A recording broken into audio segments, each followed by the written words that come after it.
एक मनोवैज्ञानिक ने 1898 में एक एक्सपेरिमेंट किया। उसने एक बॉक्स डिजाइन किया जिसका नाम था पजल बॉक्स। अब उसने पजल बॉक्स में एक बिल्ली को डाल दिया। बॉक्स इस तरह से डिजाइन था कि बिल्ली एक लीवर को दबाकर आराम से उस बॉक्स से बाहर निकल सकती थी। ज्यादातर बिल्लियों को जब बॉक्स में डाला गया तो पहले तो वो बॉक्स में इधर उधर भागती रही और कुछ देर तक ऐसे ही करते रहने के बाद बिल्लियों से वो लीवर दब जाता। जैसे ही लीवर दबता दरवाजा खुल जाता। मनोवैज्ञानिक ने कई प्रयोगों में हर बिल्ली का व्यवहार जांचा। 20 से 30 ट्रायल के बाद लीवर दबाना बिल्लियों की आदत में आ गया और वो कुछ ही सेकंड में भाग निकलती। पहले 3 ट्रायल में बिल्लियां औसतन 90 सेकंड में दरवाजे से बाहर आ पाई और 20वें ट्रायल तक आते आते बिल्लियां 6 सेकंड में दरवाजा खोल लेती। इस प्रयोग से समझ आया कि जिस एक्शन से हमें कुछ अच्छा रिजल्ट मिलता है हम उसे बार बार दोहराते हैं और जिस एक्शन से बुरा रिजल्ट मिलता है उसे बार बार दोहराने की संभावनाएं कम हो जाती हैं। इस वीडियो में हम समझेंगे कि आदतें कैसे बनती हैं। मंकी माइंड के इस YouTube चैनल में हम चैप्टर वाइज बुक समरी आपके बीच लाते हैं। अगर आपके पास बुक पढ़ने का समय नहीं है तो भी आप हमारी वीडियो से पूरी बुक समझ सकते हैं। तो सबसे पहले चैनल को सब्सक्राइब कर लीजिए। आदत का मतलब एक ऐसी प्रोसेस से है जिसे इतनी बार दोहराया जाता है कि वो ऑटोमेटिक हो जाती है। जब भी लाइफ में हम किसी न्यू सिचुएशन को फेस करते हैं तो आपके मंकी माइंड को एक फैसला लेना होता है। माइंड को नहीं पता होता कि हमें इसे कैसे डील करना है। हमारा माइंड भी बिल्ली की तरह वह सब करके देखता है जो किया जा सकता है। दिन भर काम करके आप थक जाते हैं। आप अपने मोबाइल को उठाते हैं और रील्स या शॉर्ट्स देखना चालू कर देते हैं। आपके मन की थकान कुछ कम होती है। अगली बार जब आप थकान महसूस करते हैं तो आप फिर रील देखना शुरू कर देते हैं। अब आपका माइंड ऑटो पायलट मोड में आ चुका है और रील देखना अब आपकी आदत बन गया है। दरअसल आदतों के बनने का एक साइंस होता है। आदतें 4 स्टेज से मिलकर बनती है। पहला क्लू,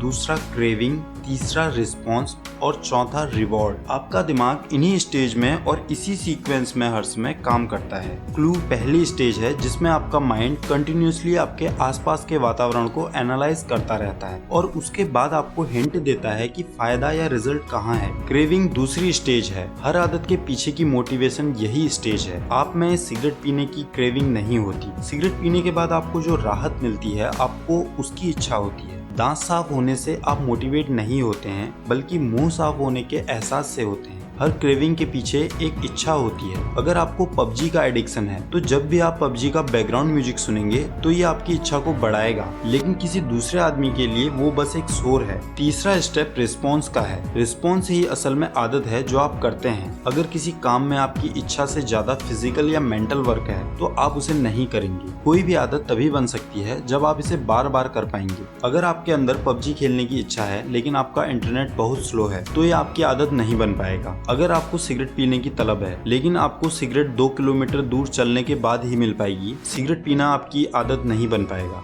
रिस्पॉन्स के बाद आपको रिवॉर्ड मिलता है। हर आदत का फाइनल एम रिवॉर्ड पाना है। रिवॉर्ड हमारी क्रेविंग को संतुष्ट करता है और हमें सिखाता है कि कौन सा काम फ्यूचर के लिए भी याद रखना है। आपका नर्वस सिस्टम यह देखता है कि किस काम से आपकी इच्छा संतुष्ट हो रही है। चारों में से किसी भी एक स्टेज में अगर कमी रह जाती है तो आदत नहीं बनेगी। क्लू को खत्म कर दिया जाए तो आदत कभी शुरू ही नहीं होगी। क्रेविंग कम कर दी जाए तो आपको काम करने की मोटिवेशन ही नहीं मिलेगी। रिस्पॉन्स को मुश्किल कर दिया जाए तो आप इसे नहीं कर सकेंगे। अगर रिवॉर्ड आपको पसंद नहीं आया आप इसे रिपीट ही नहीं करोगे। ये चारों स्टेज मिलके एक फीडबैक लूप बनाते हैं। इसी सर्किल को हैबिट लूप कहते हैं। आपके फोन पे नोटिफिकेशन आया, आपको उस नोटिफिकेशन के बारे में जानने की इच्छा हुई। आपने फोन उठाया, नोटिफिकेशन देखा, वीडियो प्ले किया, आपको नॉलेज का रिवॉर्ड मिला। आप काम करते करते थक गए, आप अपनी थकान दूर करना चाहते हैं। आपने सिगरेट जलाई और स्मोकिंग करने लग गए। कुछ देर के लिए आपकी थकान दूर हुई। उम्र के साथ साथ हम इन बातों पर ध्यान ही नहीं दे पाते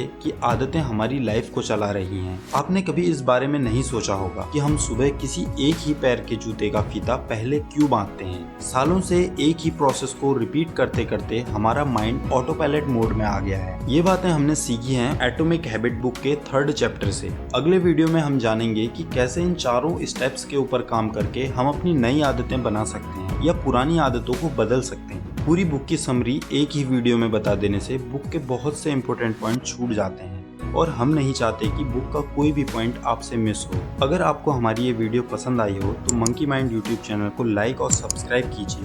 आप अपने दोस्तों के साथ इस वीडियो को शेयर भी कर सकते हैं।